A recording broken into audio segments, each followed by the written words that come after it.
Hello guys, welcome to my channel. आप सभी का स्वागत करते हैं एक और नई वीडियो के साथ। आज हम लेकर आ चुके हैं सीरीज के एपिसोड नंबर 4 को। आई होप हमारे एपिसोड आप सभी को पसंद आए होंगे। आई मीन हमारे पार्ट्स आपको पसंद आए होंगे अभी तक जितने भी देखे हैं। तो आज जो भी हमारे चैनल पर नया है, हमारे चैनल को सब्सक्राइब कर दीजिए ताकि आपको आगे के अपडेट्स मिलते रहें और आप इसके आगे की सीरीज देखते रहें। तो वैसे हमने टारगेट रखा था 1000 लाइक का, तो ऑलमोस्ट 1000 लाइक होने वाले थे, इसलिए मैंने ये पार्ट रिकॉर्ड करना चालू कर दिया और अपलोड कर रहा हूँ। तो चलिए मैं ज़्यादा टाइम वेस्ट नहीं करना चाहूँगा, आप सभी को स्टार्ट करते हैं। और इस वीडियो में भी हमारा सेम टारगेट रहेगा 1K लाइक्स का। अगर 1K लाइक्स जल्द से जल्द आ जाते हैं तो नेक्स्ट पार्ट जल्द से जल्द भी आ जाएगा, बट जब तक 1K लाइक्स कंप्लीट नहीं होते तब तक इसका नेक्स्ट पार्ट नहीं आने वाला। ये डिपेंड करता है आप पर। तो ज़्यादा टाइम वेस्ट नहीं करते, चलिए शुरू करते हैं।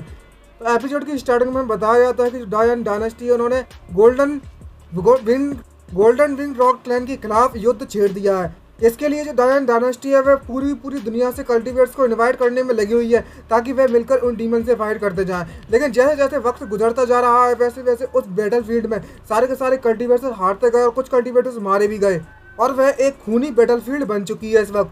भले ही डायन डायनेस्टी का जो 5th प्रिंस है वो इतना ज़्यादा स्किलफुल बंदा नहीं है दूसरों के मुकाबले में, लेकिन फिर भी उसने अपनी सेना को बैटल फील्ड में उतारा और दुश्मनों से जाकर फाइट की, वो भी पूरी हिम्मत के साथ।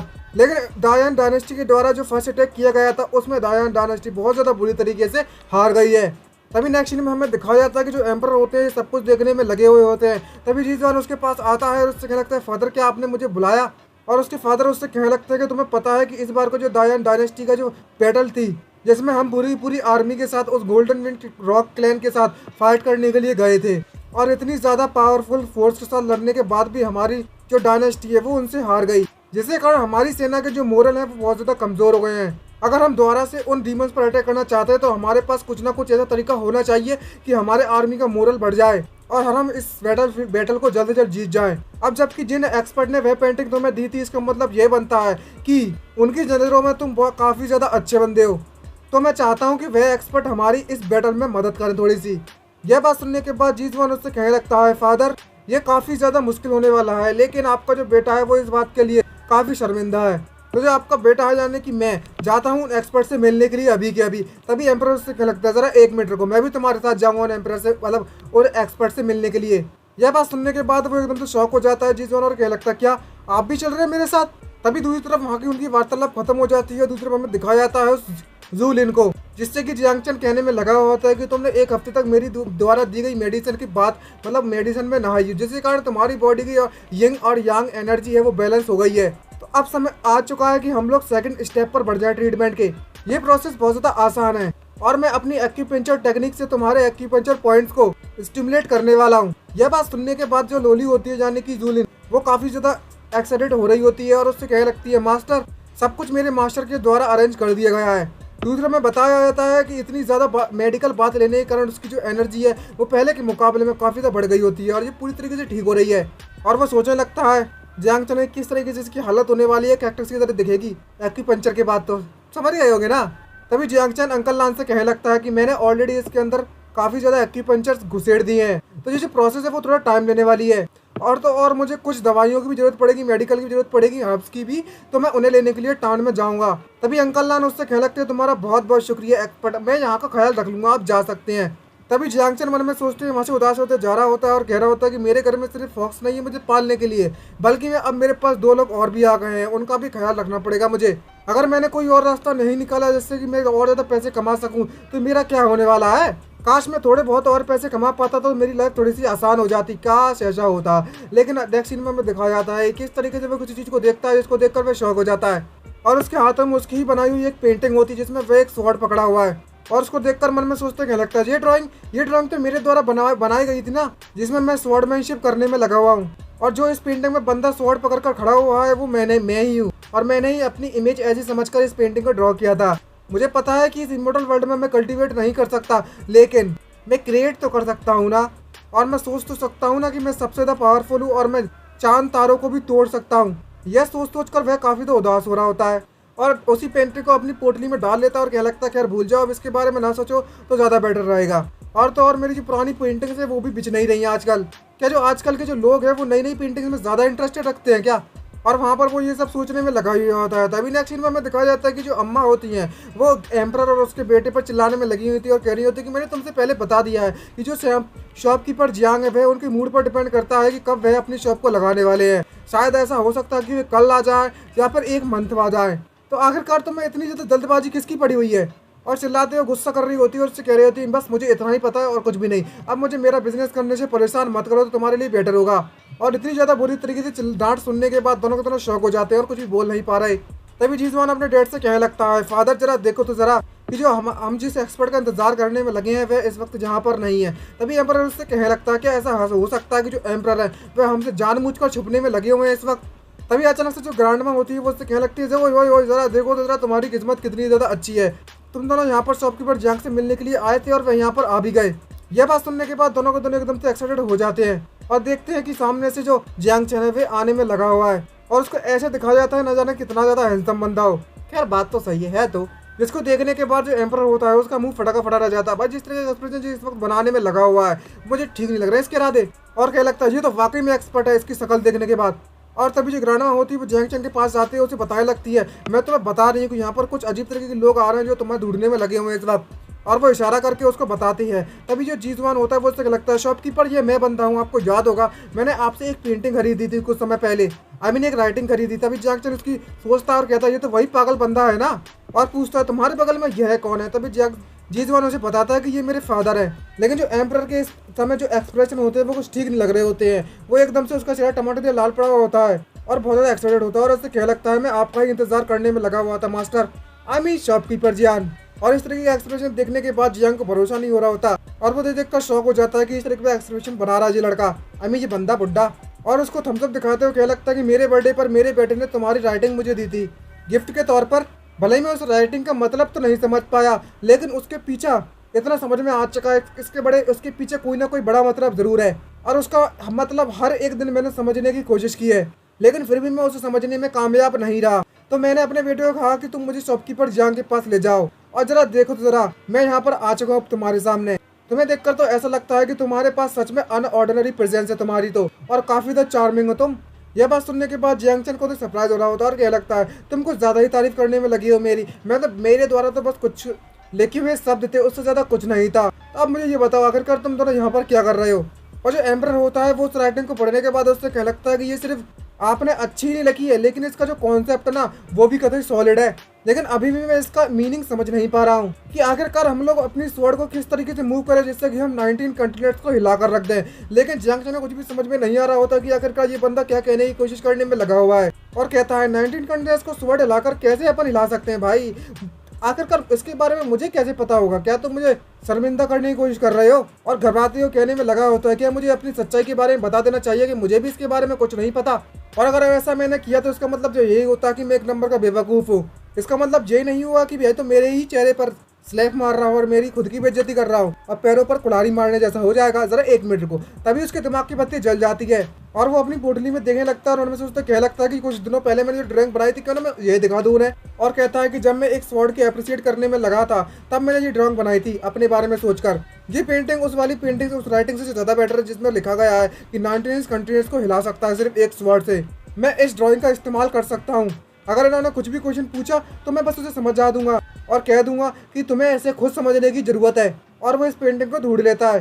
पेंटिंग को ढूंढने के बाद खांसते हुए उस एम्परर के पास आता है लेकिन इस वक्त पता नहीं है इस वक्त कि यह एक एम्परर है। और वो पोज मारते हुए कतई हैंडसम वाला एकदम इमोर्टल वाला लुक मारता है और उससे कह लगता है कि सभी के सोचने का अलग अलग तरीका होता है और हर पोएम का एक अलग मतलब होता है हर किसी के अनुसार। भले ही मैं तुम्हें समझा दूं लेकिन वह बिल्कुल करेक्ट नहीं होने वाला। इसे सॉल्व करने का सिर्फ एक ही तरीका है कि तुम इस पेंटिंग को किस तरीके से देखते हो और किस तरीके से महसूस करते हो। अगर तुम इसको सच में समझना चाहते हो तो तुम्हें थोड़ा और देखने की जरूरत है। और तुम्हारी किस्मत इतनी ज़्यादा अच्छी है कि मेरे पास एक और पेंटिंग यहाँ पर मौजूद है इस वक्त जो कि स्वॉर्ड से रिलेटेड है। शायद जिस चीज़ को तुम ढूंढने में लगे हुए वो इस पेंटिंग के अंदर है। यह बात सुनने के बाद दोनों के दोनों का मुंह फटा रह जाता है। और जब वह पेंटिंग को देखते हैं तो हमें पता चलता है कि उस पेंटिंग में से काफ़ी मात्रा में रोशनी निकलने में लगी हुई है। और जब जैसे ही वो पेंटिंग खुलती है तो उसमें से इतनी ज़्यादा मात्रा में स्वॉर्ड इंटेंट निकलता है कि दोनों के पसीने छूट जाते हैं और दोनों का चेहरा देखने लायक होता है। ये चेहरा देखने के बाद तो मेरी का तो यहाँ से छूट गई भाई। और कतई मज़ेदार था ये सीन देखने के लिए तो हिलाना लाना रे। और जैसे ही दोनों के दोनों उस पेंटिंग को देखते थे मन में सोचते उसको देखकर कहने लगते हैं कि इसको देखकर तो ऐसा लगता है कि पूरी पूरी स्टार की एनर्जी इसमें से निकलने में लगी हुई है और इतनी एनर्जी है कि इस एनर्जी को कोई कोई अंदाजा भी नहीं लगा सकते। इन्फिनाइट एनर्जी है इसमें और हमारी इसमें पूरी की पूरी सोल एकदम से हिला डाली ना और दोनों के अजीब सी पोज बन जाते हैं। तभी दोनों के दोनों उसकी तरफ देखते हैं, जंग चैन की तरफ और देखते हैं, उसके लगते हैं आखिरकार ये बंदा है कौन, क्या ये वही एक्सपर्ट नहीं है, ये तो इस दुनिया के भी पार है, पार इस दुनिया में सबसे ज्यादा पावरफुल है ये। और दोनों के दोनों सोचते हैं, कहने लगते हैं कि जितने भी चमकीले तारे थे वे इस वर्ड एनर्जी से तबाह हो गए। इसको देखकर तो ऐसा लगता है कि आसमान में पटाखे फूटने में लगे हुए हो और उसकी एनर्जी इतनी ज्यादा तेज निकलती है कि दोनों की तरह झेल भी नहीं पाते और कतई शौक हो जाते हैं। और जो एक्सप्रेशन होते हैं वो जियांग चैन को समझ में नहीं आ रहे होते कि आखिरकार ये इस तरह एक्सप्रेशन क्यों बना रहे हैं, क्या जो दोनों के दोनों पागल है। तभी उनसे एम्पर होता है वो उसे हंसते हैं, काफी ज्यादा हाँपने में लगा होता है और कह रहा होता है ये जो पेंटिंग है वो सिर्फ और सिर्फ एम्पर दायान के एम्पर के लिए तैयार की गई थी। और जो एम्पर होते हैं वो एकदम से जोश में आ जाता है और जियांग चैन से कहने लगता है अब मुझे ये बताइए कि आखिरकार मैं इस पेंटिंग को अपना कैसे बना सकता हूँ। जिसको सुनने के बाद जियांग चैन मन में सोचते क्या लगता है ये तो काफी ज्यादा अच्छा हुआ मेरे लिए कि मेरे लिए जो बिजनेस है वो खुद मेरे पैरों पर मेरे पास चलकर आ चुका है और वो भी रेगुलर कस्टमर। और कहने लगता है कि ये तुम्हारी सिंसियरिटी पर डिपेंड करता है। और मन में सोचते हैं उनको देखकर कहने लगता है, इनको देखकर तो ऐसा लगता है कि ये बहुत ज़्यादा अमीर फैमिली से बिलोंग करते हैं, तो मुझे लगता है कि ये लोग काफ़ी ज़्यादा मात्रा में पैसे खर्च कर सकते हैं। और मैं इस बात को लेकर श्योर हूँ कि इसका जो पिता है, इसका जो फादर है, इसका जो डैडी है वो बिना पैसों के तो घर से बाहर नहीं निकलेगा। यह बात सुनने के बाद एम्पर को कुछ भी समझ में नहीं आ रहा होता और वो सोचने लगता है, गहरी सोच में सोचते हुए क्या लगता है सिंसियरिटी की बात करने में लगे हुए ये एक्सपर्ट, तो इसका मतलब ये हुआ कि अगर मैं कोई इसे ऑर्डिनरी आइटम दे देता हूँ तो ये बिल्कुल उसकी नज़रों में नहीं आने वाला। तो मेरी जो सिंसियरिटी है वो काफ़ी ज़्यादा इंपॉर्टेंट है। लेकिन आखिरकार मेरे पास ऐसा क्या है जो मैं जो दे सकता हूँ और अपने अच्छे फेथ के लिए डेमोन्स्ट्रेट कर सकता हूँ। और तभी भी अपनी जेब से कुछ निकालता है एक सील टाइप की और उसे देते हैं। उससे क्या लगता है शॉपकीपर जियांग आप इसे रख सकते हो, कैसा लगा कि अगर आप मुझे पेंटिंग के बदले में ये दे दो। जिसको देखने के बाद जो जी जवान होता है उसका मुंह फटा का फटा रह जाता है और आंखें बाहर निकल आती है शौक के मारे और कहने लगता है ये तो एम्परर की सील है भाई, एम्परर सील। लेकिन जब जियांग चैन इसको देखता है तो उसका चेहरा भाई बहुत ज्यादा उदास हो जाता है और उस सील को देखने के बाद उसे कुछ समझ में नहीं आ रहा होता कि आखिरकार ये क्या चीज है। और उसको देखकर मन में सोचते कहने लगता है कि आखिरकार इस तरह स्कैम मेरे साथ द्वारा क्यों हो रहा है, क्या इस दुनिया में कोई ऐसी चीज नहीं है जिसे हम पैसों से खरीद सकें, जिसे देखो वह एक्सचेंज करने में लगा हुआ है। क्या इस दुनिया में पैसे कमाना इतना ज्यादा मुश्किल है। और इस बात पर विश्वास नहीं होता कि ये इसका जो बेटा और ये फादर है दोनों के दोनों इतने ज्यादा गरीब और इतने ज्यादा कंजूस है ना कि थोड़े पैसे भी खर्च ना कर पा रहे हैं। और मन में एकदम से पागलों जैसी शक्ल बना रहा होता है इन दोनों की। और दूसरी तरफ जब उसके फादर की तरफ देखता है यानी कि एम्परर की तरफ, तो वो अपनी छाती तान कर वहां पर खड़ा होता है उस पेंटिंग को पकड़ने के बाद। तभी जो जी जान होता है वो एम्परर से पूछने लगता है, फादर आपने इस हमारी एम्परर सील को दायान की एम्परर सील को इस पेंटिंग के बदले में बदल लिया है, क्या ये कुछ ज्यादा ही नहीं हो गया। तभी एम्परर उससे क्या लगता है, नहीं ये हमारे लिए सबसे ज्यादा बेस्ट ऑप्शन था। लेकिन जी जवान को कुछ भी समझ में नहीं आ रहा और उसे एक्सप्लेन करते हुए बताया लगता है कि जो एम्परर सील की जो वैल्यू है वो बस सिंबॉलिक है, इसका कोई मतलब भी नहीं बनता हमारे पास, वैसे भी बस नाम की है ये एम्परर सील। और जबकि इस सील को इस एक्सपर्ट ने एक्सेप्ट कर लिया है तो इसका मतलब ये हुआ कि इन्होंने हमारे इन्विटेशन को भी एक्सेप्ट कर लिया है। इसका मतलब अब यह बनता है कि अप्रोक्सीमेटली ये हमारे अब डायन डायनेस्टी के मेंबर बन चुके हैं। जब भी हमारा ये पूरा नेशन है वो किसी परेशानी में फंसेगा फ्यूचर में, तो ये बिना मदद किए अकेले नहीं बैठने वाले और ये हमारी मदद जरूर करेंगे। ये बात सुनने के बाद जी जवान मन में सोचते कहने लगता है कि जितना ज्यादा आदमी बड़ा होता है उतना ही ज्यादा वह वाइजर बन जाता है। और एम्परर से कहने लगता है कि अब समय आ चुका है कि हमारे डायनेस्टी का एक नया एरा स्टार्ट हुआ जाए और हमारी डायनेस्टी अब पूरी वर्ल्ड में तहलका मचाएगी। लेकिन जियांग चैन को कुछ भी समझ में नहीं आ रहा होता है कि इसके साथ चल क्या रहा है, ये तो फिर से इसका मजाक उड़ा रहे हैं भाई। और वो खैर मान जाता है और इसी तरीके से वह घर पहुंच जाता है। नेक्स्ट सीन में हमें दिखा जाता है कि जो जियांग चैन होता है वो उस लोली का इलाज करने के लिए उसके पास आता है और एक्यूपंक्चर की टेक्निक इस्तेमाल करते हुए उससे कहता है, आज की जो एक्यूपंक्चर टेक्निक है हमने पूरी कंप्लीट कर ली है, तो अब समय आ चुका है कि हम आगे की प्रोसेस को भी बढ़ा सकते हैं। तब ये जूलिन होती है यानी कि यह लोली वो कतई बवाल दिख रही होती है इलाज करने के बाद। तो इसमें इतनी ज़्यादा एनर्जी भर गई होती है कि इसके गुब्बारे भी छोटे छोटे होते हैं, वो थोड़े थोड़े और बड़े हो जाते हैं। और वह उस एक्सपर्ट का यानी कि जियांग चैन का शुक्रिया कहती है और मन में सोचते कहने लगती है कि मैंने जियांग चैन के सिर्फ एक ही सीजन को अभी अटेंड किया हुआ है, लेकिन एक सेशन को एक्सेप्ट करने के बाद, अटेंड करने के बाद मेरी बॉडी की जो एनर्जी है वो काफ़ी मात्रा में पहले के बढ़ चुकी है। और जरा देखो जरा मेरी बॉडी में इतने ज़्यादा चेंजेस हो गए हैं गाइस, आप भी देख सकते हो चेंजेस और हम भी देख सकते हैं चेंजेस। इसके गुब्बारे भी थोड़े थोड़े बड़े हो गए हैं ना। और भाई देख तो कतई बवाल रही है जैसा कि देख ही सकते हो। और इस गुब्बारों की एनर्जी वाला ऐसा लग रहा है किसी ने हवा भर दी हो पंप से। और कह लगती है खासकर मेरी जो एनर्जी वो मर्देंस में जरा देखो जरा किस तरीके से भर गई है। पहले मेरी बॉडी में हेवन और अर्थ का जो ऑरा था वह नहीं पास हुआ करता था, लेकिन अब ये बिना किसी परेशानी की मेरी बॉडी में ये ऑरा अंदर जा सकता है, बाहर भी आ सकता है। ये वाकई में अनबिलीवेबल है, मुझे बिल्कुल इस बात पर विश्वास नहीं होगा और किसी और को भी नहीं। और इसका चेहरा लाल पड़ने लगता है, इसका मतलब इसके दिमाग में कुछ अजीब अजीब से ख्याल पकड़े हैं, समझ गए गस। और तभी जूलिन अंकल लान के पास आती है और काफ़ी तो खुश हो रही होती है और स्माइल मारते उससे कह लगती है अंकल लान मुझे अब बहुत ज़्यादा अच्छा महसूस होने में लगा हुआ है, बहुत ज़्यादा औसम महसूस होने में लगा हुआ है। अभी तो मेरी बॉडी से पूरी तरीके से हेवनली इन सोरिंग मेडिन गायब भी नहीं हुई है, लेकिन मुझे ऐसा महसूस हो रहा है कि मैं नेक्स्ट रियल में ब्रेक थ्रू कर सकती हूँ बिना किसी परेशानी के। ये बात सुनने के बाद अंकल लान उससे कहने लगते हैं ये तो वाकई में बहुत ज़्यादा अच्छी बात है, लेकिन आपको एक बात याद रखनी होगी कि जो हेवनली जिन सेवरिंग मर्डन है वे अभी भी आपकी बॉडी के अंदर है, तो आपको अपना ख्याल रखना होगा।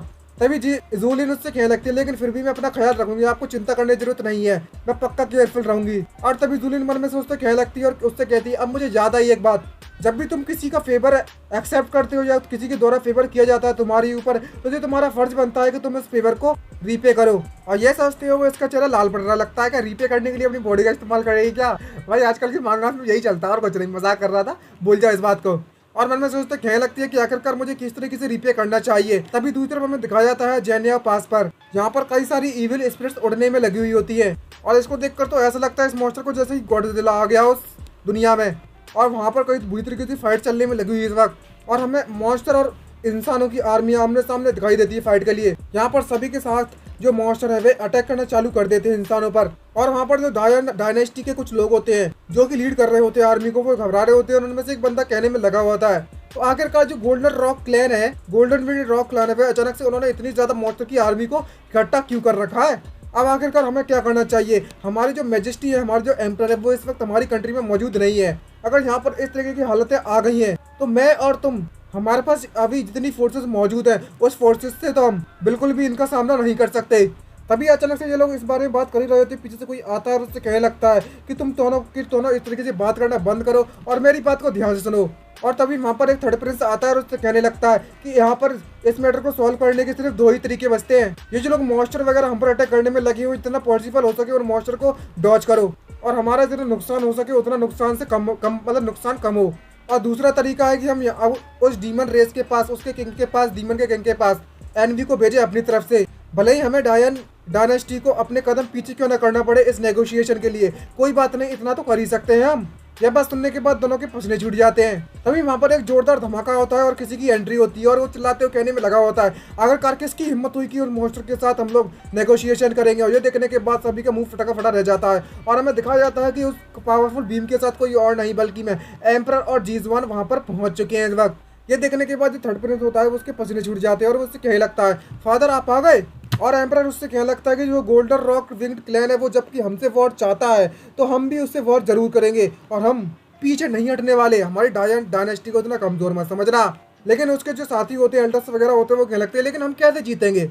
और तभी एम्परर अनाउंस कर देता है अपना ऑरा रिलीज करते हुए कि मैं इस डायनेस्टी के एम्परर ये अनाउंस करता हूँ कि अब से और इसी समय से हम सेकंड वॉर स्टार्ट करने वाले हैं। और तभी एम्परर उससे क्या लगता है कि तुम्हें इतने ज़्यादा डिसअपॉइंट होने की जरूरत नहीं है कि जो हेवन है, जो सबसे ज़्यादा मेहनत करता है और जो दिल से चाहता है उसकी तो भगवान भी मदद करते हैं। अब जबकि हमारा पास एक्सपर्ट का सपोर्ट है तो हमारे जीतने के चांसेस बढ़ चुके हैं और जो गोल्डन विंग्ड रॉक क्लैन है उनसे डरने की जरूरत नहीं है अब दोबारा से। यह बात सुनने के बाद जो दोनों लोग होते हैं, जो मंत्री वगैरह होते हैं, वो कहने लगते हैं एक्सपर्ट, आप किस एक्सपर्ट की बात कर रहे हैं। और जो थर्ड प्रिंस होता है वो काफी तो गुस्सा हो रहा था ये बात सुनने के बाद मन ही मन में और कहने लगता है क्या आखिरकार ये फादर क्या बकवास करने में लगे हुए। जो फादर है मेरे वो फिफ्थ प्रिंस को यानी कि मेरे फिफ्थ ब्रदर को सच में हम अपने साथ लेकर गए थे ताकि वो किसी एक्सपर्ट से मिलकर आ सके। क्या वह सच में इतना ज़्यादा सीक्रेट मैटर था? और तभी अचानक से उसके दिमाग की बत्ती जलती है और कहने लगता है एक मिनट, इसका मतलब क्या हुआ कि जो फादर है उन्होंने ऑलरेडी डिसाइड कर लिया है कि जो फिफ्थ प्रिंस है, आई मीन मेरा फिफ्थ ब्रदर उन्हें क्राउन प्रिंस बना देगा, आई मीन बना देंगे। और इस वक्त जीतवान के पास जो भी मौजूद है, इस वक्त जो भी गद्दी वद्दी है, पावर वगैरह है, वो सब तब से चालू हुआ है जब से उसने हमारे फादर के यानी कि एम्परर के बर्थडे पर उन्होंने एक राइटिंग गिफ्ट दी थी और उसने ये भी कहा था कि जो राइटिंग है इसे एक एक्सपर्ट के द्वारा दी गई थी। और अचानक से शौक हो जाते हो, चिल्लाते हो, क्या लगता है कि ऐसा पॉसिबल हो सकता है कि जो मेरे फादर जिस एक्सपर्ट की बात करने में लगे हुए हैं वह वही एक्सपर्ट है जिसने ये पेंटिंग यानी कि ये राइटिंग दी थी उसको।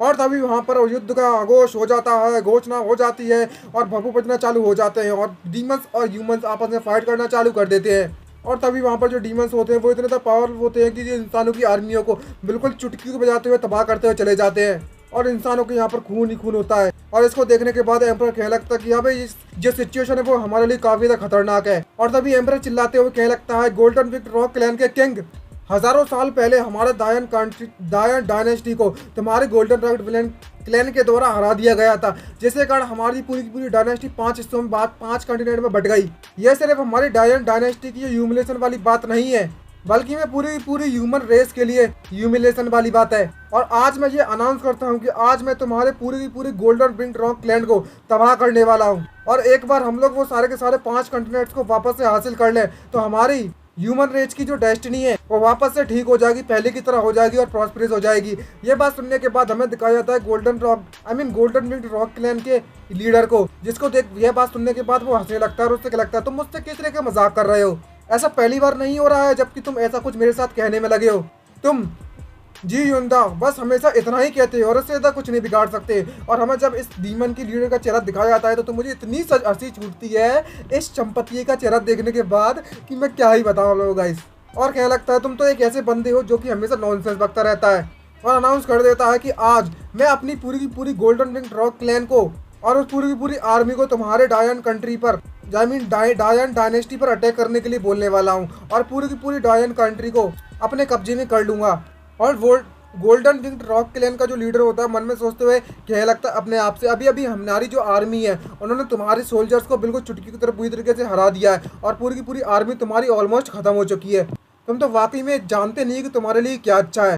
चलो मैं तुम्हें अपनी पावर दिखाता हूँ कि मैं सिर्फ एक झटके में तुम्हारी पूरी की पूरी आर्मी को बची कुची आर्मी को किस तरीके से तबाह करता हूँ। तभी अचानक से वो किसी चीज को देखता है और उसकी आंखें फटे की फटे रह जाती हैं। तभी हमें एम्परर को दिखाया जाता है जो कि जियांग चैन के द्वारा दी गई जो पेंटिंग थी वह उसके हाथों में होती है और उसमें से कुछ एनर्जी टाइप की निकल रही है। इसको देखने के बाद गोल्डन विंग्ड रॉक क्लैन का लीडर उससे देखकर कहने लगता है क्या तुम ये चीज लेकर आए और तुम सोच रहे हो कि इस चीज के सहारे तुम मुझे हरा सकते हो। और वहाँ पर डीमंस और ह्यूमंस होते हैं वो देखकर कंफ्यूज होते हैं कि अगर यहाँ पर चल क्या रहा है, एम्परर करना क्या चाहता है। और वो जो डीमन एम्परर होता है वो उससे क्या लगता है तुम बस मेरी बेइज्जती करने में लगे हुए हो और इतना ज़्यादा गुस्सा हो जाता है कि सारी की सारी आर्मी को अटैक करने के लिए आदेश दे देता है और सारी की सारी आर्मी उस पर अटैक करने लगती है उस एम्परर पर चारों तरफ से। और तभी जो एम्परर होता है वो उस पेंटिंग को खोलता है और उससे क्या लगता है कि अब समय आ चुका है तो मैं असली पावर दिखा देगा। और जैसे ही वो उस पेंटिंग को खोलता है तो उसमें बनी होती है जियांग चैन की तस्वीर जिसमें वह एक स्वॉर्ड पकड़े होता है। और जैसे ही पेंटिंग को खोलता है तो वो जो इमेज होती है वो रियलिटी में बदल जाती है वर्चुअल स्टेट में और बदलने के बाद वो पूरी की पूरी एनर्जी से बन जाती है। और हमें दिखाया जाता है किस तरीके से जो वो जियांग चैन होता है वर्चुअल वाला वो स्वॉर्ड को घुमाना चालू करता है और एकदम काफ़ी ज़्यादा भयानक और गुस्से वाला दिख रहा है और एकदम से अपनी स्वॉर्ड को उसकी तरफ पॉइंट करने लगता है। ये देखने के बाद जो गोल्डन विंग्ड रॉक क्लैन का लीडर होता है वो कहने लगता है तुम इस तरीके से मजाक करना मेरे साथ बंद करो। तुम्हें क्या लगता है कि तुम मेरे पर इतना ज़्यादा ब्लफ करोगे मैं मान जाऊंगा। लेकिन जो जियांग चैन होता है वो अपनी फुल फोर्स के साथ उस स्वॉर्ड को बस एक स्वॉर्ड को स्विंग करता है जिसके कारण वहाँ पर इतनी ज़्यादा एनर्जी इकट्ठी होती है कि वहाँ पर एक जोरदार लाइट चमकती है आसमान में और वहाँ पर जितने भी लोग मौजूद होते हैं उन्होंने एक गोल चमकती हुई रेडियंट लाइट देखी। वह लाइट इतनी ज़्यादा खतरनाक थी कि जो स्पेस होता है वे भी आपस में बढ़ जाता है और सभी के शौक उड़ जाते हैं और उसकी एनर्जी इतनी ज़्यादा पावरफुल होती है कि सितारे भी थर थर कांपने लगते हैं। ये पूरा का पूरा प्लेनेट वह तारे और यहाँ तक कि पूरे के पूरे सारे कंटिनेंट ऐसा लगता है कि वो सारी की सारी इस एनर्जी में ढक चुके हैं और उस एनर्जी में से एक जोरदार धमाका होता है उसकी तरफ और वो इतना ज़्यादा पावरफुल धमाका होता है कि उनके पसीने छूट जाते हैं और किसी को इस बात पर विश्वास नहीं हो रहा होता कि क्या चल रहा होता है। और एक ही स्वॉर्ड में जियांग चैन के जो गोल्डन विंग्ड रॉक क्लैन की पूरी आर्मी होती है पूरी तरीके से तबाह हो जाती है और बस एक ही साइड से पूरी की पूरी किंग की एज जैसी हो जाती है जो कि अभी कुछ समय पहले हंसने में लगा था वो भी अपनी आर्मी के साथ और पूरी की पूरी आर्मी डीमन की हार चुकी है इस वक्त। और जिसको देखने के बाद एम्परर मन में सोचते क्या लगता है यह चीज़ सिर्फ अमेजिंग ही नहीं है बल्कि मैं खतरनाक भयाल बवाल कतई जहर है जहर। भाई अपनी तरफ से बोल रहा हूँ ये चीज़ लिखी ना है। और सब सामने देखते हैं तो जो आसमान होता है वो 2 टुकड़ों में बट गया होता है और स्पेस खुल गया होता है इसमें वॉइड खुल गया होता है और उसको देखकर कहने लगते हैं इसने सिर्फ एक ही स्वॉर्ड से वॉइड को काट दिया है। और जो गोल्डन विंग्ड रॉक क्लैन का लीडर होता है वो उसको देखकर बिल्कुल भी विश्वास नहीं कर पा रहा होता है कि आखिरकार ये सब चल क्या रहा है मेरे साथ। यह तो बस एक स्वॉर्ड इमेज थी और बस इसकी एक स्वॉर्ड इमेज ने मुझे ऐसी आदत कर दी है कि मैं मरने के करीब पहुंच चुका हूँ। भाई क्या चौमू दिख रहा है ये किस तरीके का गोल्डन रॉक क्लैन है भाई। और तभी दायन डायनेस्टी का जो एम्परर होता है वो गोल्डन विंग्ड रॉक क्लैन के किंग के पास आता है और उससे कहने लगता है कि तुम्हारे लिए बेटर होगा कि तुम अपनी हार मान लो मुझसे। और जो डीमन किंग होता है वो उससे कहने लगता है अच्छा ठीक है मैं तुमसे हार मानता हूँ अपनी। और तभी एम्परर उससे कहने लगता है कि मैं तुमसे ये बात पहले भी कह चुका हूँ, अगर तुम हमारी सारे के सारे जो 5 कंटिनेंट्स और जो हमारी जमीन है वो वापस कर दो तो हमारे बीच की जो लड़ाई है वो खत्म हो जाएगी और मैं तुमसे और कुछ भी डिमांड नहीं कर रहा। और वो बंदा भाई डीमन ऑर्कमोड मान भी जाता है बस इसकी एक बात सुनने के बाद। और मन में सोचते कह लगता है कि मेरे में सच में इतनी हिम्मत बची हुई है कि मैं वापस से इसकी बातों को मना कर सकता हूँ। अगर इसने दोबारा उस टेक्निक का इस्तेमाल किया तो मेरी तो छोड़ो, मेरी पूरी पूरी दुनिया तबाह हो जाएगी और मैं मर जाऊंगा। और जैसे ये बात ह्यूमन रेस सुनती है तो वो खुशी से झूम उठती है और अनाउंस कर देता है कि जो 5 कंटिनेंट्स थे जो कि ओरिजिनली ह्यूमन रेस पर बिलोंग करते हैं वो वापस से डायन डायनेस्टी में जुड़ चुके हैं। और एम्परर को दिखाया जाता है जो कि खुशी की मारे उसके आंसू निकल पड़ते हैं और उससे कहने लगता है आखिरकार हमने अपनी जमीन को वापस हासिल कर ही लिया है। और सभी के सभी लोग उसी बारे में बात करने में लगे हुए हैं। क्या तुमने ये बात सुनी कि जो डायन डायनेस्टी है वह 5 कंटिनेंट्स की फाइट को जीत चुकी है और हमारी पूरी जो डायन डायनेस्टी है वो सेकंड वॉर को जीत चुकी है। ये तो ऑब्वियसली सी बात है कि हमारे और उन डीमन किंग की आर्मी के बीच का जो फासला है वो बहुत ज्यादा था। यहाँ पर कुछ ना कुछ तो फिशी जरूर है। मैंने ये बात भी सुनी है कि एक आदमी एक पेंटिंग से बाहर आया और उसने बस एक स्वॉर्ड घुमाई जिसके कारण आसमान में वॉइड भी कट गया और तारे भी कट गए और उसने एक स्वॉर्ड ने पूरी की पूरी डीमन आर्मी को तबाह कर दिया था। ये बात सुनने के बाद कुछ लोगों को तो इस बात पर विश्वास भी नहीं हो रहा होता और कह लगते हैं क्या तुम इस बात सही कह रहे हो? ये बात क्या ऐसा पॉसिबल हो सकता है कि ये सब किसी सेंट ने किया है जो कि एंशिएंट टाइम से जिंदा है या फिर हमारे डायन डायनेस्टी की फोरफादर्स ने किया है? तभी वहाँ पर किसी लड़की को दिखाया जाता है, वो कह रही होती है और ये लड़की कोई और नहीं है बल्कि मैं यूए हुआ गए जो कि वहाँ पर आते हुए मन में ये सब इनकी जब वार्तालाप हो रही होती है, बातें चल रही होती हैं, सुनती है और सुनने के बाद कहने लगती है ये सब और कोई नहीं कर सकता बल्कि मैं ये सब करने वाले एक ही बंदा है और मैं उस बंदे को जानती हूँ कि आखिरकार ये सब किसने किया है। भाई लौंडिया तो बवाल दिख रही है और बताती है कि जो गोल्डन विंग्ड रॉक क्लैन था वह पहले इतना ज़्यादा पावरफुल था जिसमें पूरी दुनिया में कोई कंपेयर नहीं कर सकता था और वह बहुत ज़्यादा पावरफुल डीमन डोमेन में रहते हैं, वो भी अपनी प्रोफाइंड फाउंडेशन के साथ। लेकिन जरा देखो तो जरा किस तरीके से ये लोग एक पेंटिंग से हार चुकी है और हमें बताया गया है कि जो डायन डायनेस्टी है वो उस डीमन रेस से बिना किसी परेशानी के एक झटके में जीत गई। लेकिन यहाँ पर कुछ ऐसी बात है जो दुनिया वालों को नहीं पता हुआ है। ये डायन डायनेस्टी की विक्ट्री ना होते हुए सच सच कहा जाए तो इस पूरे के पूरे स्कैन के पीछे एक बहुत डरावना और बहुत हॉरिबल पर्सन का हाथ है और उस बंदे का नाम जियांग चेन है और जो कि इस पूरी की पूरी बैटलफील्ड को कंट्रोल करने में लगा हुआ था। और यूए हवांग के ये सोचते हुए पसीने छूट रहे होते हैं और वो घबराते हुए मन में सोचते कहने लगती है नहीं ऐसा नहीं हो सकता, आखिरकार ये बंदा कितना ज़्यादा पावरफुल हो सकता है जो कि पूरी की पूरी डायन डायनेस्टी को कंट्रोल करने में लगा हुआ है। ये सब इतनी ज़्यादा फास्ट नहीं होना चाहिए था। अगर इसने सच में पूरी की पूरी डायन डायनेस्टी पर कंट्रोल कर लिया है तो भगवान जाने कि आखिरकार फ्यूचर में हमारे साथ क्या होने वाला है। आखिरकार ये ह्यूमन रेस की टॉप पावर जो है और उसका कोई भी एक डिसीजन पूरी की पूरी कल्टीवेशन वर्ल्ड को हिलाकर रख देगा। और भाई ये सोच के कतई पगला जा रही होती है जी मॉडी। भाई ज़्यादा समझ में नहीं आ रहा आखिरकार चाहती क्या ये लौंडिया, उससे इतना ज़्यादा क्यों डर रही है और इतनी ज़्यादा क्यों गुस्सा हो रही है उससे, उसे डेविल समझती है ये लौंडिया तो कतई। और इस बात पर विश्वास नहीं कर पा रही होती कि उसने पूरी की पूरी डायन डायनेस्टी पर कंट्रोल कर लिया है और कहती है नहीं मैं इसके बारे में और ज़्यादा नहीं सोचना चाहती। और तभी पीछे मुड़कर देखती है तो भाई कितनी औसम लगती है जब इतनी शांत होती है, कूल लगती है। लेकिन भाई कितनी चुड़ैल लगती है जब किसी बुरी सोचती है किसी के बारे में तब। और तभी कुछ एनर्जी उसी से महसूस होने लगती है किसी पेंटिंग से और तभी हमें दिखाया जाता है ये और कोई पेंटिंग नहीं है बल्कि भाई वे आइस माउंटेन्स की पेंटिंग है जो कि जियांग चेन के द्वारा इसे दी गई थी। और उस पेंटिंग को देखते हुए मन में सोचते कहने लगती कि जब से ये पेंटिंग मुझे हासिल हुई है मैं तब से प्रैक्टिस करने में लगी हुई हूँ और मेरे सागे के पास जो सोर्स है, मेरे एनर्जी का जो सोर्स है जो पूरी तरीके से कंप्लीट नहीं हो पा रहा है और मैं अपने आप को ब्रेक थ्रू नहीं कर पा रही हूँ, मैं इसे समझकर अपने आप की पावर बढ़ाना चाह रही हूँ। और मुझे ये भी पता है कि इसका जो इफेक्ट है वो काफ़ी ज़्यादा बेटर था और मैं ये बात महसूस भी कर सकती हूँ कि मेरी बॉडी की जो आइस फिनिक्स बॉडी है कोल्ड प्रिजन वह फंडामेंटली चेंज हो चुकी है वो पहले के मुकाबले में। और तो और मेरी कल्टीवेशन है वो पहले के मुकाबले में काफ़ी ज़्यादा स्मूथ भी हो गई है। और तो ये भी नहीं कह सकती, ये बात भी कहना गलत नहीं होगा कि मेरी पावर पहले के मुकाबले में और ज़्यादा बढ़ चुकी है।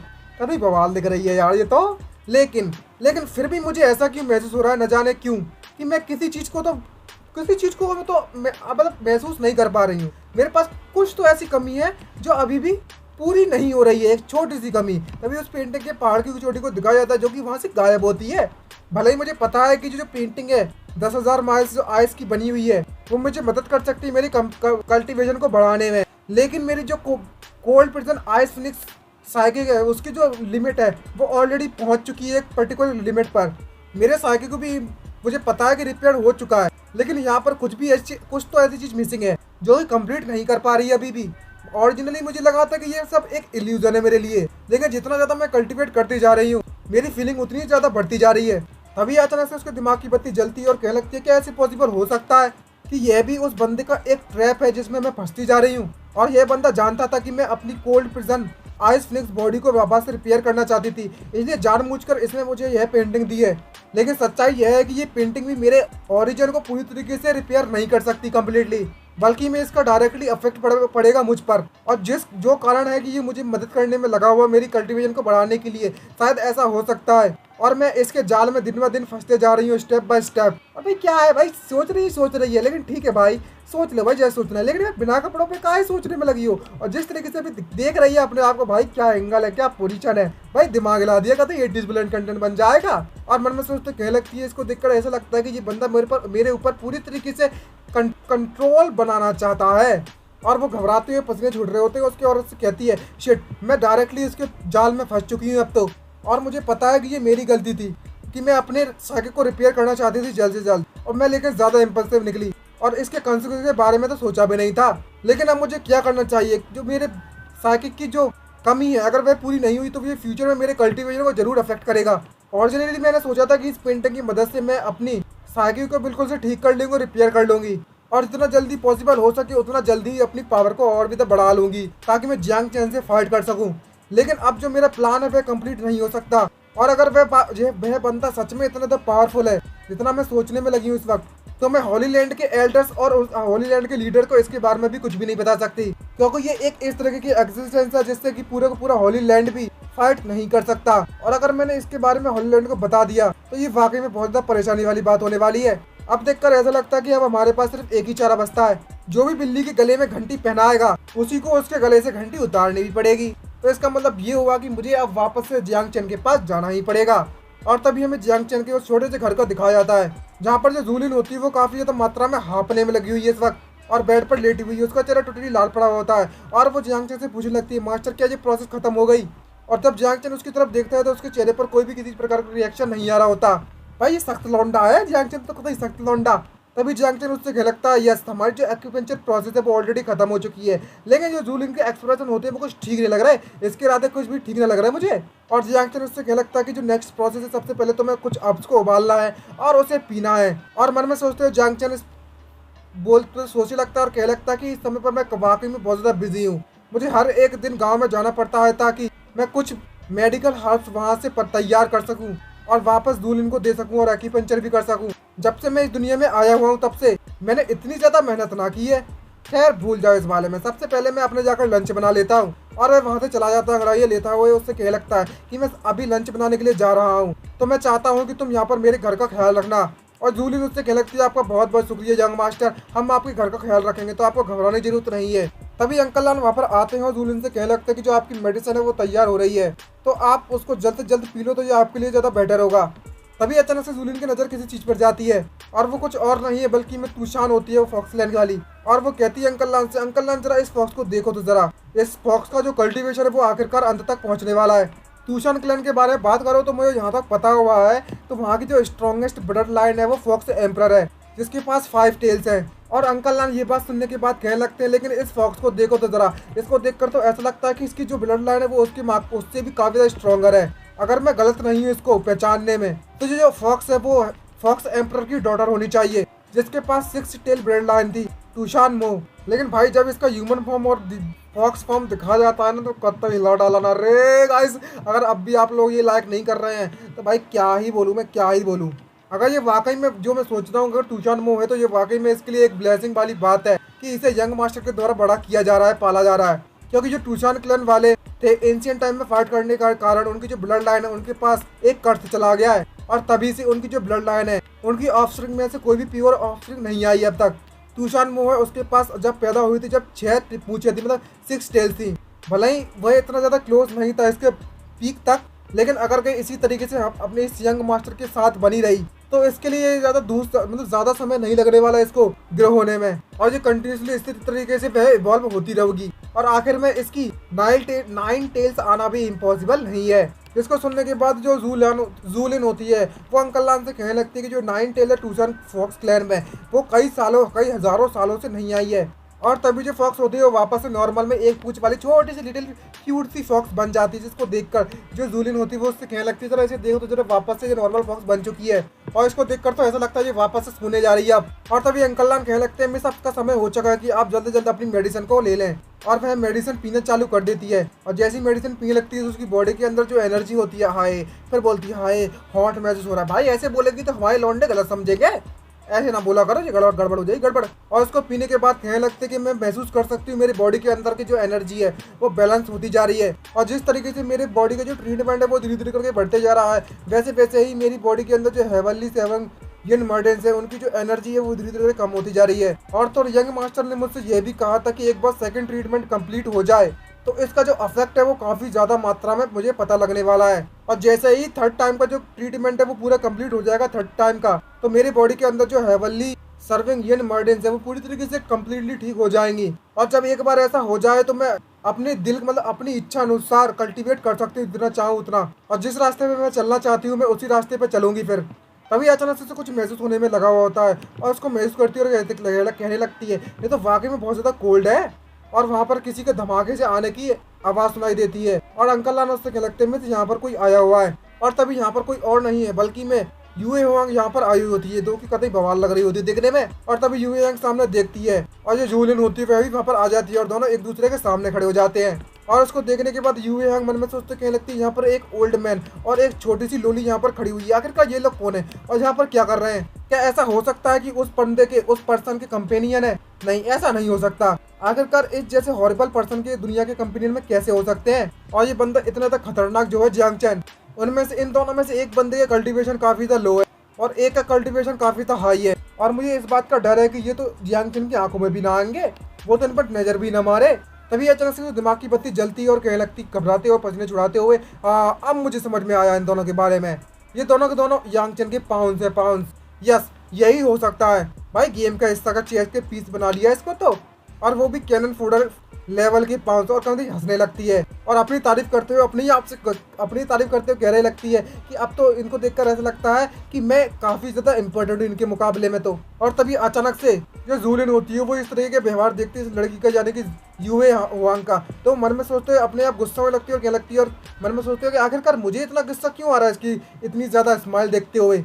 और उसे कुछ भी समझ में नहीं आ रहा होता और कहती है ये तो काफी ज्यादा अजीब सी बात है, मैं यहाँ पर वो काफी ज्यादा समय से रहते हुए आ रही हूँ लेकिन मैंने यहाँ पर किसी को आते हुए जाते हुए नहीं देखा है। लेकिन जरा इस लड़की को देखो तो जरा, इसके गुब्बारे कितने बड़े बड़े हैं, इसके लिप्स कितने ज्यादा हॉट हैं और इसके जो पैर हैं और जो हाथ है कितने ज्यादा स्लिम और कितने ज्यादा चिकने हैं। भाई ये पूरी की पूरी लौंडिया इतनी चिकनी है और इतनी ज्यादा हॉट है ना कि कोई भी लौंडा इस पर पगला जाए इसको देखने के बाद। ऐसा मैं नहीं कह रहा, ये लौंडिया सोच रही है लोली, और कहती है कि ये तो वाकई में काफी ज्यादा प्रिटी है और बहुत ज्यादा ब्यूटीफुल है। और जरा इस लौंडिया को देखो तो जरा, ये तो वाकई में मुझसे काफी ज्यादा बड़ी है। और भाई बड़े वाली जो बात चल रही है ना, वो गुब्बारों वाली बात चल रही है, वो वाली बात नहीं चल रही। और इसको इतने ज्यादा बड़े बड़े गुब्बारे देखने के बाद और इसके अपने गुब्बारे को मैच करती है और कहती है मेरे गुब्बारे इतने बड़े क्यों नहीं है भाया, क्यों नहीं है।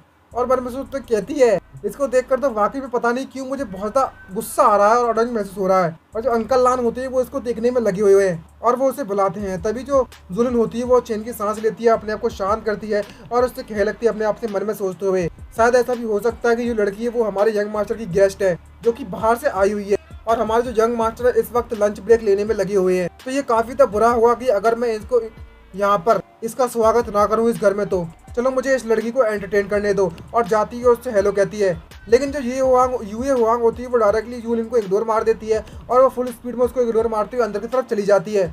ये बात देखने के बाद तो जूलिन और भी तो गुस्सा हो जाती है और कभी गुस्से से फूल जाती है और चिल्लाते उससे क्या लगती है आखिरकार तुम कौन है, तुम्हारी हिम्मत के इस तरीके से यहाँ पर घुसने की। तुम्हें पता है, मैं तुम्हें एक बात बता दूं, जो हमारे यंग मास्टर वो इस वक्त लंच ब्रेक लेने में लगे हुए हैं और मैं नहीं चाहती हूँ तुम उनके आराम को इस तरीके से डिस्टर्ब करो।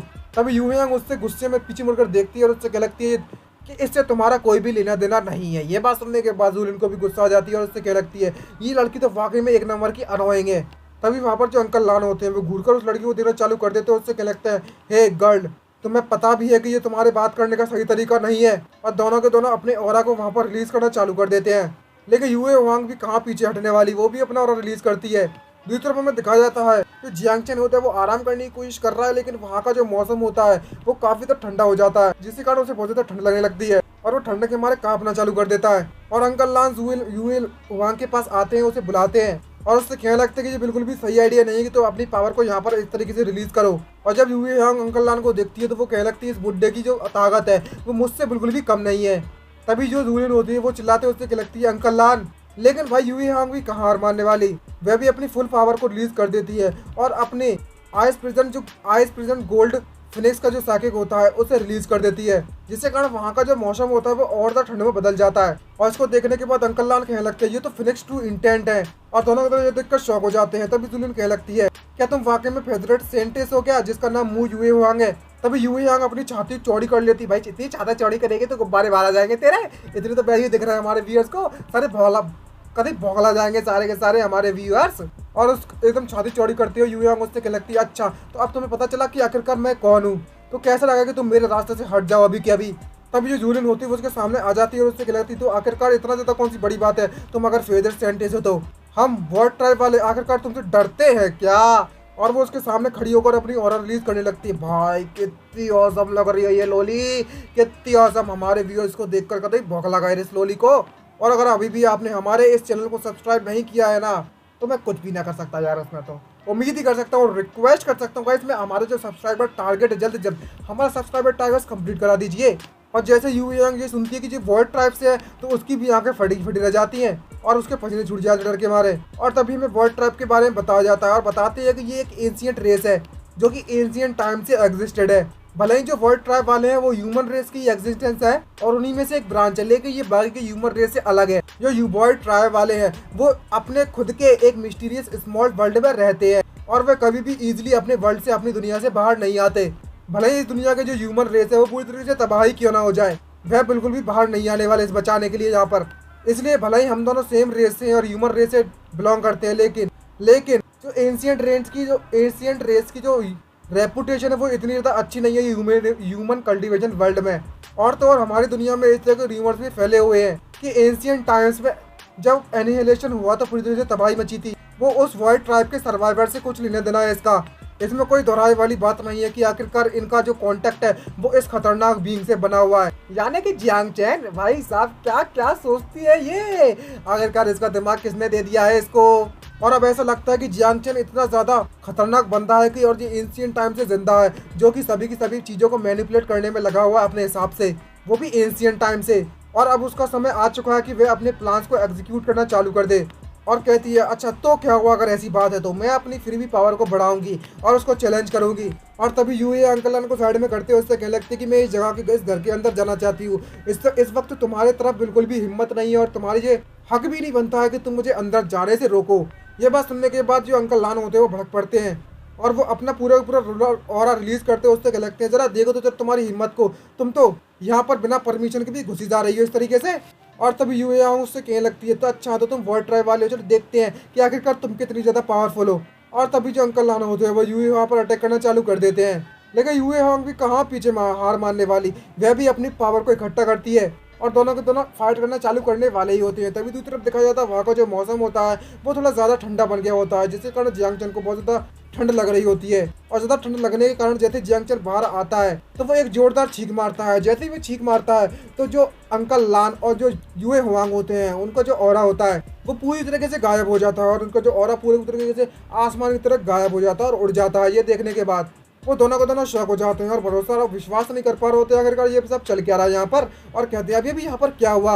और अंकल लान को भी विश्वास नहीं हो रहा होता, लेकिन जो जूलियन होती है वो ये सब देखकर कभी उसकी आंखें चमक से भर पड़ती है और इससे कहने लगती है ये सब यंग मास्टर ने किया है। और यूए हुआंग भी कह रही होती है ये तो इम्पॉसिबल है और कहने लगती है कि हमारा ऑरा पूरी तरीके से सप्रेस्ड हो गया बस इसकी एक चीख से। लेकिन जियांग चैन उससे कहने लगता है उन सभी से अपनी नाक को पहुंचते हुए आखिरकार ये मौसम इतना ज़्यादा ठंडा कैसे हो गया अचानक से। और एक बात समझ में नहीं आ रही है कि आखिरकार मेरे घर के बाहर इतना ज़्यादा भर क्यों मचा हुआ है, इतना ज़्यादा शोर क्यों हो रहा है और कभी तो गुस्सा हो रहा होता है। और तभी बाहर निकल कर देखता है तो यहाँ पर कोई और नहीं है बल्कि मैं यूए यांग होती है। और उसको देखने के बाद कभी इसकी आंखें पैसों से भर जाती हैं और कह सकता है कि आखिरकार मेरा नया बिजनेस यहाँ पर आ चुका है। और उसे एक्साइटमेंट में बुलाने लगता है और उससे क्या लगता है मिस यूए यांग आखिरकार तुम यहाँ पर आई गई, तुम तो हमारे लिए काफ़ी ज़्यादा इंपॉर्टेंट और बहुत ज़्यादा रेयर गेस्ट हो, प्लीज़ अंदर आ जाइए। और तभी जूलिन जब ये बात सुनती है तो वो कहीं शौक हो जाती है और उससे कहने लगती है क्या इस लड़की को तुम पहले से जानते हो। लेकिन दूसरी तरफ यूए यांग का जो एक्सप्रेशन होते हैं वो कुछ ठीक नहीं लग रहे होते और यूए यांग मन में सोचते कहने लगती है क्या तुम सच में मेरी उम्मीद यहाँ पर आने की उम्मीद करने में लगे हुए थे।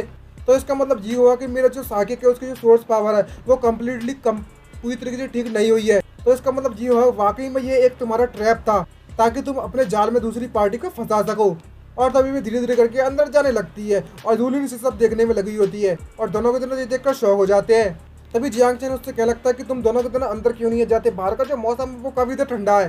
और एक स्माइल के साथ यूए वांग को अंदर बुलाने लगता है। तभी यूए वांग बिना किसी परेशानी के अंदर जाना चालू कर देती है और इस वक्त वह काफी तक घबराई हुई है और कपकपा भी रही होती है उसकी बॉडी बुरी तरीके से।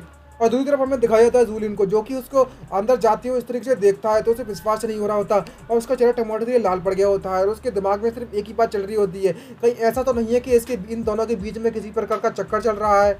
और इसका इस एक्सप्रेशन को देखने के बाद तो सिर्फ यही ख्याल आता है मेरे दिमाग में कि ये लड़की जेलस है, जेलस।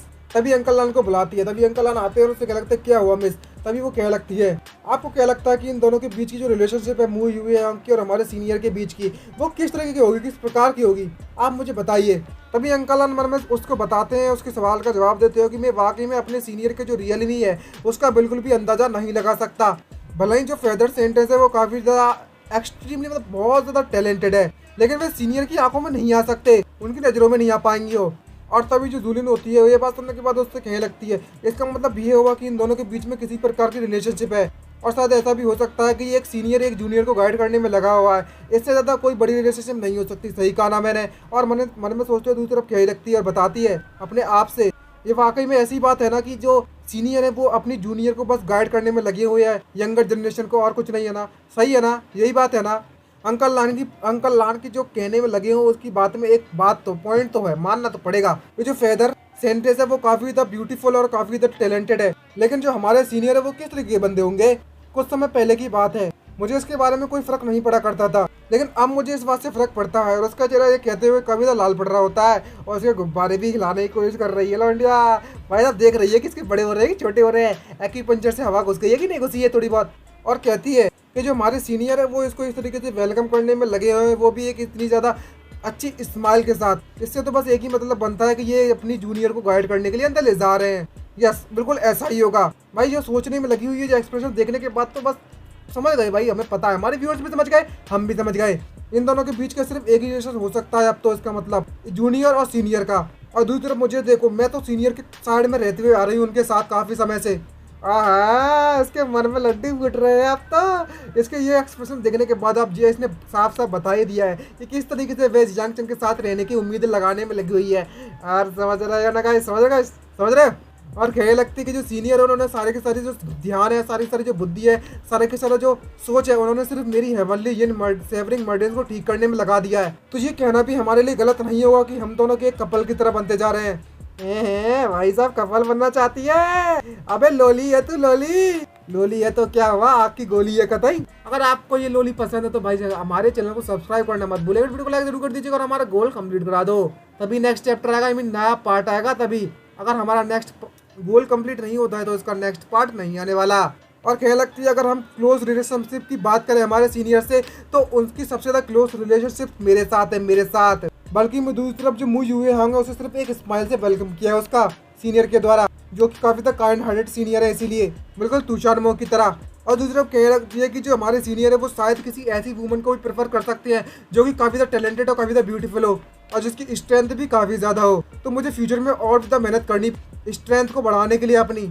अब तो इसके मन में लड्डू फूट गए कि और तो पावरफुल बनकर जियांग चन की लुगाई बनना चाहती है लोली, क्या लवर बनना चाहती है, लवर लुगाई वो इतना ही लवर बनना चाहती है। और कभी एक्साइटमेंट और जोर से भर जाती है। और जब अंकल लान इसके इस तरीके के एक्सप्रेशन को देखते हैं तो वो टोटली कंफ्यूज होते हैं, कहने लगते हैं यंग मिस को अपना मैटर खुद ही संभाल लेते तो ज़्यादा बेटर रहेगा उनके लिए। और तभी अंदर के सीन दिखाया जाता है जहाँ पर जियांग चन और जो यूए यांग होते हैं वो गेम खेलना चालू कर देते हैं। और जैसे ही यूए यांग जियांग चन के द्वारा दी गई कंफर्टेबल मतलब चाय को पीती है या फिर पानी जो भी होती है ड्रिंक करती है तो वो उसे काफ़ी ज़्यादा कंफर्टेबल महसूस होता है इस वक्त। और तभी जो जियांग चन होता है वो यूए यांग से पूछ लगता है तो आप मुझे बताइए कि आखिरकार जो मिस यूए यांग वो यहाँ पर क्या कर रही हैं। और तभी यूए यांग होती है वो एकदम से शॉक हो जाती है बात सुनने के बाद और वापस से होश में आती है अपनी दुनिया में। और होश में आते हुए अपने मन में सोचते कहते ये बंदा तो काफ़ी वाकई में बहुत ज़्यादा डरावना है और बहुत ज़्यादा खतरनाक है। और पीछे मुड़कर शर्माने लगती है, भाई गलती तेरी थी, उसकी एक घूंट चाय पीने के बाद उसके जाल में तू फंसी है। यार जाल तो नहीं है, खैर अपनी सोच में आई है दुनिया में अपनी।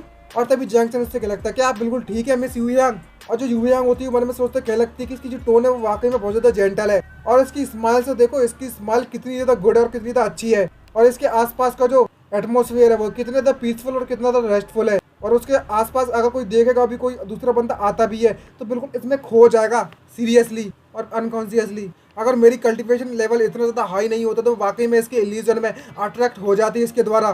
तो मुझे अपने माइंड को और भी ज़्यादा पक्का बनाकर रखना होगा। और तभी यूयांग उससे लगती है, बॉस आपने लास्ट टाइम जो पेंटिंग मुझे दी थी उसके कारण मुझे काफ़ी ज़्यादा फायदा हुआ, लेकिन उस पेंटिंग में कुछ ऐसी चीज़ है जो मुझे अभी तक बिल्कुल भी समझ में नहीं आ रही है। और उस पेंटिंग को देखकर ऐसा लगता है कि उस पेंटिंग में कुछ ना कुछ तो मिसिंग है। और रुकने के बाद मन में सोचते कहने लगती है, मैंने ऑलरेडी इनफ कह दिया है, इसको बता दिया है सब कुछ जितना बताना चाहिए था। और मैंने इस बात का पहले पता लगा लिया है कि तुमने किस तरीके का जाल बिछाया हुआ है। तो अब मैं जानना चाहती हूँ आखिरकार तुम किस तरीके के एक्सप्लेनेशन देने वाले हैं मुझे। लेकिन जियांग चैन को तो कुछ भी समझ में नहीं आ रहा होता और उससे मन में सोचते कहने लगता है कि आखिरकार ये क्या मिसिंग हो सकता है उस पेंटिंग के अंदर। और तभी उस पेंटिंग के बारे में क्लियरली सोचने लगता है, लेकिन फिर भी उसे कुछ भी समझ में नहीं आ रहा होता है। और कहने लगता है आखिरकार क्या ऐसा मिसिंग है, मुझे कुछ भी समझ ना आ रहा।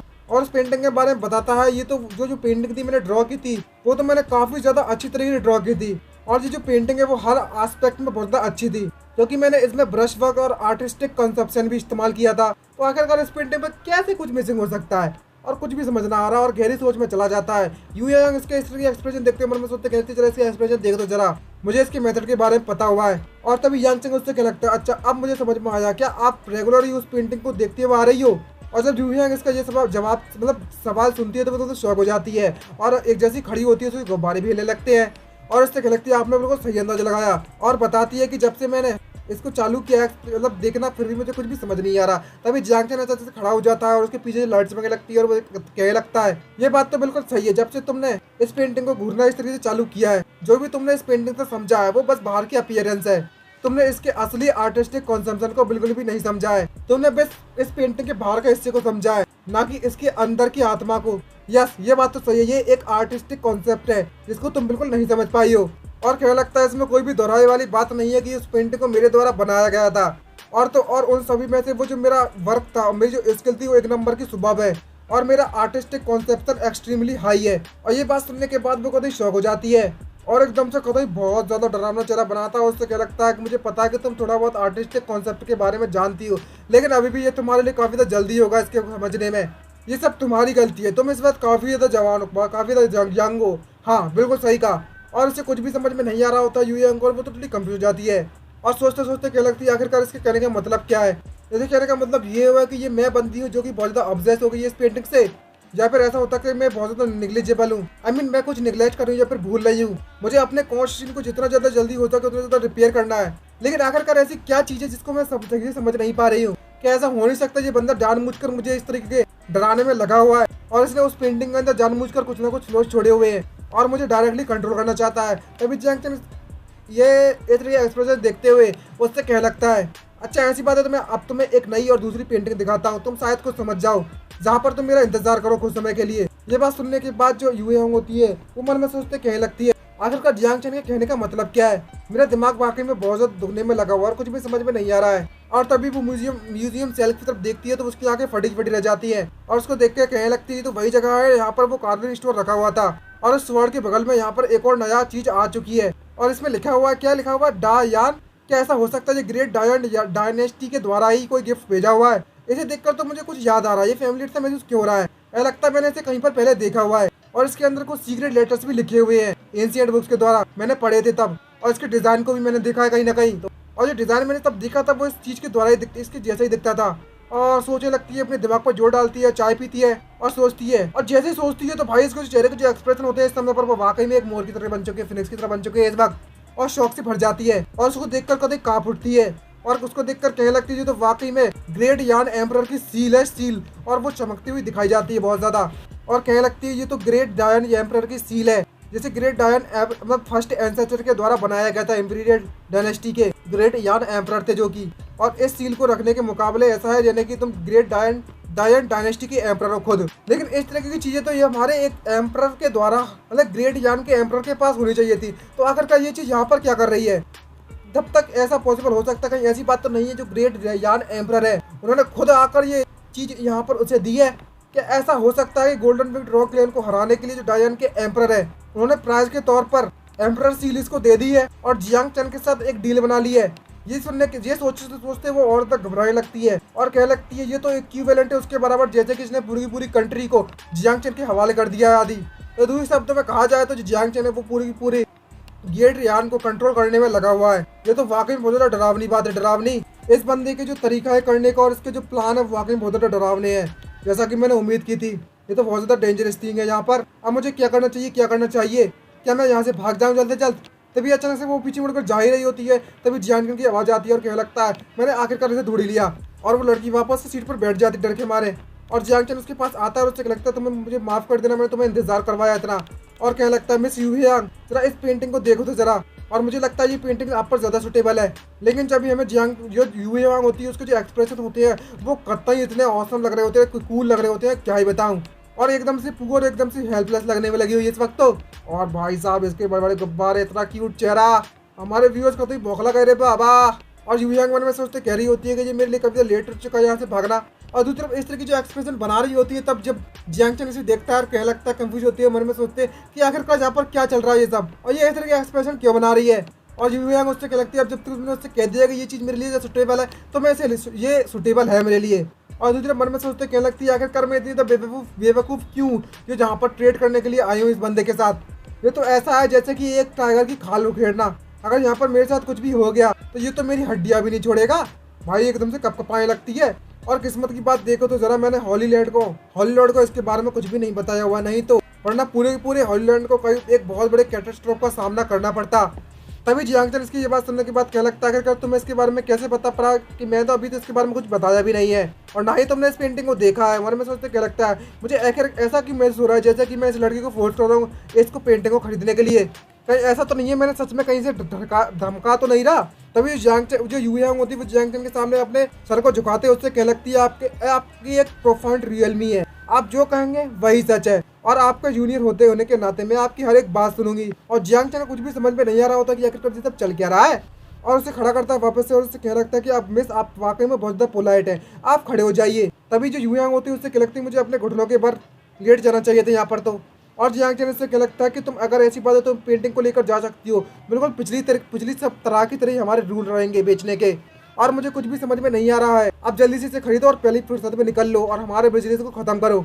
और जब जो यूयांग होती है वो याद करती है ओल्ड रूल्स, अगर ये किस चीज़ की बात कर रहा है और उस तरफ से देखती है तो उसकी नज़रों के मुकाबले जब दिखा जाता है उसकी तरफ से उसके पॉइंट ऑफ व्यू से तो जो जियांग चैन होता है वो किसी डेविल की तरह दिख रहा होता है और कह रही होती तो आखिरकार प्राइस क्या होने वाली है। और मन में सोचते क्या लगती है अच्छा अब मुझे समझ में आया, बिल्कुल पिछली बार की तरह तो मैं इसके साथ ट्रेड कर सकती हूँ। अब जल्दी जल्दी से मुझे कुछ करना होगा और मैं कर भी ऐसा कह सकती हूँ इसके साथ, और मेरे पास ऐसा क्या है जो मैं इसको दे सकती हूँ। तभी इसके अचानक ही दिमाग की बत्ती जलती है और कहने लगती है अभी मेरे पास सबसे ज़्यादा इंपॉर्टेंट चीज़ तो जो मेरी आइस हेयरपिन थी जो कि हेवनली कोल्ड प्रिजन मैं इसे लास्ट टाइम दे चुकी हूँ ऑलरेडी, और इस वक्त तो सबसे ज़्यादा इंपॉर्टेंट चीज़ है वो नेसेसरली किसी बंदे के द्वारा उसे देखा नहीं जा सकता।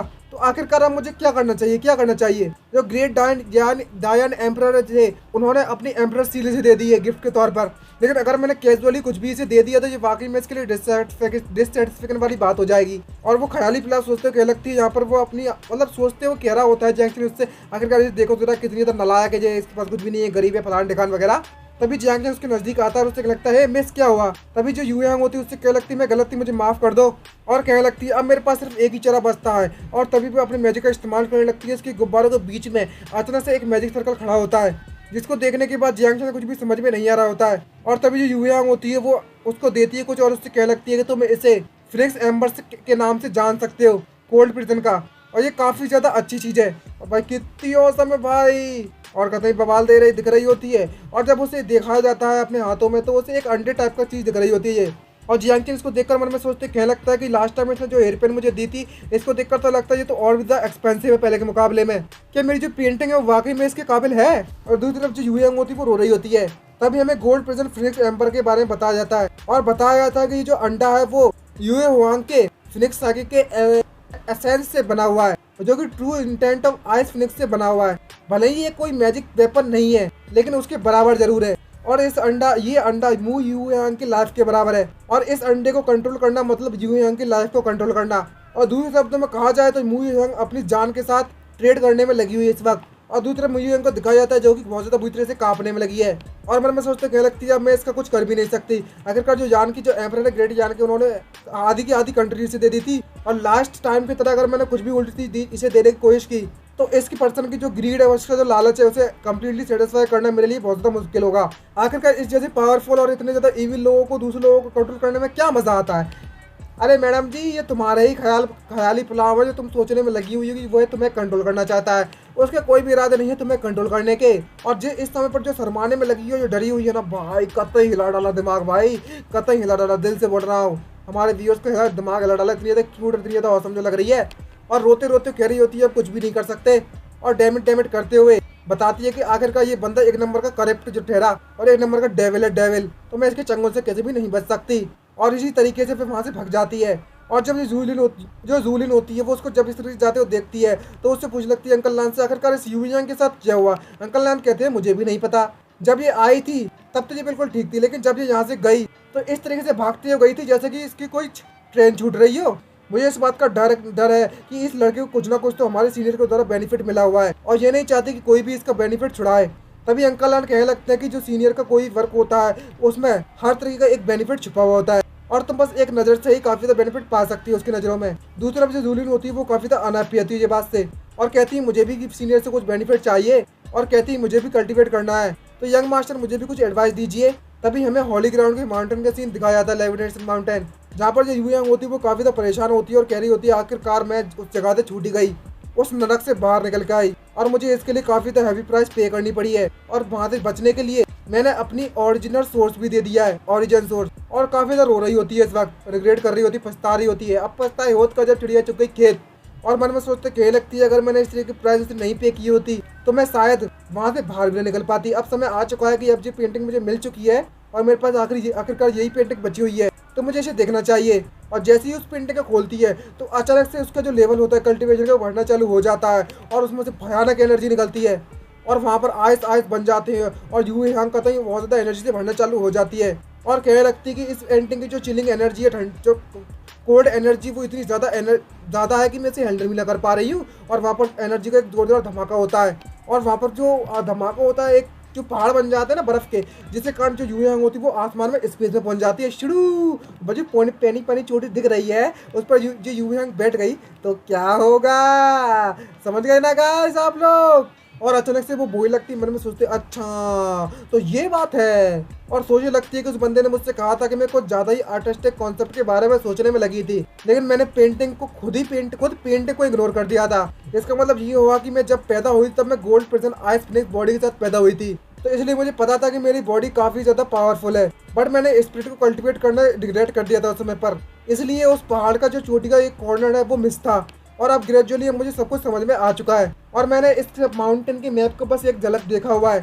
मुझे पता है कि जो स्नोई माउंटेन अभी भी स्नोई माउंटेन है, लेकिन अब ये और द आइसोलेटेड नहीं है। लेकिन मैं खुद इस माउंटेन में अपने आप को देख रही हूँ जो कि इस दुनिया में मौजूद है। और जैसे जैसे समय गुजरता जा रहा है वैसे वैसे मेरी स्पिरिट की पावर बढ़ते जा रही है और मेरे ओरिजिन की जो स्पिरिट पावर है वो धीरे धीरे करके वो भी ठीक होती जा रही है और रिपेयर होती जा रही है। और तो और cold prison ice Phoenix body है और उसकी जो स्पिरिट है वो एक साथ कंबाइंड होना भी स्टार्ट हो गई है। और तभी अचानक से किसी चीज़ की महसूस होती है इसको और वो उस पेंटिंग को देखती है और महसूस करना चालू कर देती है और मन में सोचते कहने लगती है ये पेंटिंग तो वाकई में बहुत ज़्यादा स्ट्रॉन्ग है। ये पेंटिंग सिर्फ मेरी पावर को ही नहीं है, मेरी ओरिजिन की मैं साइकिक का ओरिजिन को ही ठीक करने में रिपेयर करने में मदद नहीं कर रही है, बल्कि मेरी स्पिरिट के द्वारा जो कल्टीवेशन है उसे भी बढ़ा रही है। और ये चीज़ तो वाकई में बहुत ज़्यादा औसम है और मुझे इस बात का डर है कि ये चीज़ सिर्फ से एंट्री कर सकते हैं और मुझे विश्वास नहीं हो रहा था इस बात पर। और मन में सोचते क्या लगती नहीं, मैं आखिरकार इस बंदे को इस तरीके से वर्शिप नहीं कर सकती। ये बंदा एक इविल मैनिपुलेटर है जो कि पूरी दुनिया को अपने कंट्रोल में करना चाहता है। भाई कितना बुरा सोचेगी भाई इसके बारे में। और तो और इस पेंटिंग को पाने के लिए मैंने अपनी जान को दांव पर लगाया है। ये बस एक डील थी तो मुझे इसकी इतनी तारीफ नहीं करनी चाहिए। भूल जा सब कुछ। सबसे पहले तो इसके बारे में भूल जाओ और अपने आप को शांत करो और अपने मन की शांति बनाओ परमानेंटली। लेकिन जैसे जैसे वो अपने आप को शांत कर रही होती है उसके ख्यालों में सिर्फ जियांग चैन ही आया जा रहा है। भाई तुम्हें पता नहीं है लेकिन तुम भी लट्टू हो चुकी है इस पे। तुम डेविल समझ रही है इसको लेकिन हो लट्टू। यहाँ तक कि हमारे व्यूअर्स को भी पता है ये बात तो। और भाई कतई दिल की धड़कनें बढ़ जाती है जियांग चैन के सोचने के बारे में, इतनी ज़्यादा क्यूट स्माइल देखने के बाद जियांग चैन की। और अचानक से होश आता है तो उसका पूरा का पूरा चेहरा थोड़ा लाल पड़ जाता है और मन में सोचते कहने लगती है कि मुझे यह सच में मेरी आत्मा में बस चुका है बुरी तरीके से। और दूसरी तरफ जियांग चेन को दिखाया जाता है जो कि आइटम कलेक्ट करते हुए जा रहा है। यहाँ पर बता रहा होता है कि ये सारी की सारी चीजें बिना पैसों की हैं और ये मेरे पास बिल्कुल पैसे नहीं है, फालतू मारी है ये सब चीजें तो। लेकिन यार इस वक्त जो फिनिक्स लग रही है ना भाई, ये वहाँ कतई जहर है भाई, जहर लोली हो जो जहर भाई कतई भाई। इसी के साथ हमारा ये चैप्टर आने की ये पार्ट खत्म होता है। अब हमारा ये पार्ट आप सभी को पसंद आया, और पसंद आया तो वीडियो को लाइक करना मत भूलिएगा और हमारे चैनल को सब्सक्राइब करना मत भूलिएगा। तो हमारे जो टारगेट है सब्सक्राइबर्स का वो 50 के सब्सक्राइबर टारगेट है। तो गाइस जल्दी जल्द हमारे सब्सक्राइबर करा दीजिए 50 के फटाफट से गाइस, फटाफट से। जैसे सब्सक्राइबर 50 केस होंगे तो आपकी रिक्वेस्ट पर हम लोग एक सीरीज को चलाने वाले हैं, नहीं काफी सारी सीरीज को चलाएंगे। और इसका नेक्स्ट पार्ट पाने के लिए आपको 2000 लाइक करने पड़ेंगे गाइस। और जब इसके 2000 लाइक कंप्लीट होंगे तभी इसका नेक्स्ट पार्ट आएगा। मैं आपको पहले ही इन्फॉर्म कर देता हूँ, बता देता हूँ, ताकि आप बाद में ये ना बोलो कि इसका नेक्स्ट पार्ट क्यों नहीं आ रहा है। इसका जो नेक्स्ट पार्ट है वो तभी आएगा, तो समझ गए ना गाइस। तो आज के लिए इतना ही सीरीज के इस पार्ट में। मिलते हैं नेक्स्ट वीडियो में। Bye bye, signing out.